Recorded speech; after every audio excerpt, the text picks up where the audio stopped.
एक आदमी अपने दोस्त की माँ से फ्लर्ट कर रहा था और महिला भी उसका आनंद ले रही थी। उस आदमी का नाम श्याओ जुआंग था। वो हाल ही में सेना से लौटा था। उसका परिवार बहुत गरीब था। उसकी माँ का कम उम्र में ही निधन हो गया था और उसके पिता भी उन्हें छोड़कर चले गए थे। फिर भी श्याओ जुआंग ने मेहनत से पढ़ाई की और सियोल यूनिवर्सिटी में दाखिला पा लिया, लेकिन फीस भरने में असमर्थ होने के कारण उसे पार्ट टाइम नौकरी ढूंढनी पड़ी। एक दिन वो नौकरी की तलाश में एक क्लब पहुंचा।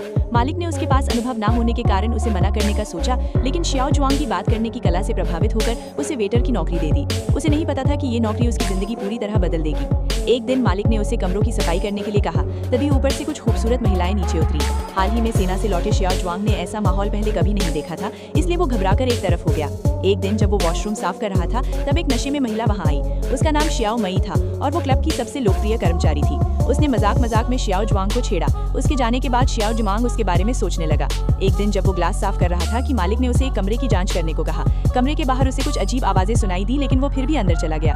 ग्राहक नाराज हो गया, मगर श्याओ मई ने उसे शांत कर दिया। बाद में श्याओ मई ने अपनी कमाई में से कुछ पैसे श्याओ जुआंग को दिए और उसने उन्हें स्वीकार कर लिया। एक सुबह श्याओ जुआंग श्याओ मई के बारे में सोच रहा था कि तभी मालिक का फोन आ गया। मालिक ने बताया कि दुकान में मरम्मत का काम चल रहा है और आज काम पर आने की जरूरत नहीं है। ये सुनकर वो खुश हो गया और अपने दोस्तों के साथ मिलने चला गया। पार्टी के बाद उसकी पूर्व प्रेमिका को काफी नशा हो गया था। श्याओ जुआंग उसे सहारा देकर घर ले गया। अगले दिन जब वो जागी तो उसे गलतफहमी हुई कि उसके साथ कुछ हुआ है, लेकिन श्याओ जुआंग को ठीक देखकर वो शांत हो गई। बाद में श्याओ जुआंग काम कर रहा था कि श्याओ मई ने उससे कहा कि उसे एक जोड़ी काली स्टॉकिंग्स खरीदनी है। श्याओ जुआंग तुरंत मान गया। श्याओ मई उससे काफी खुलकर पेश आती थी।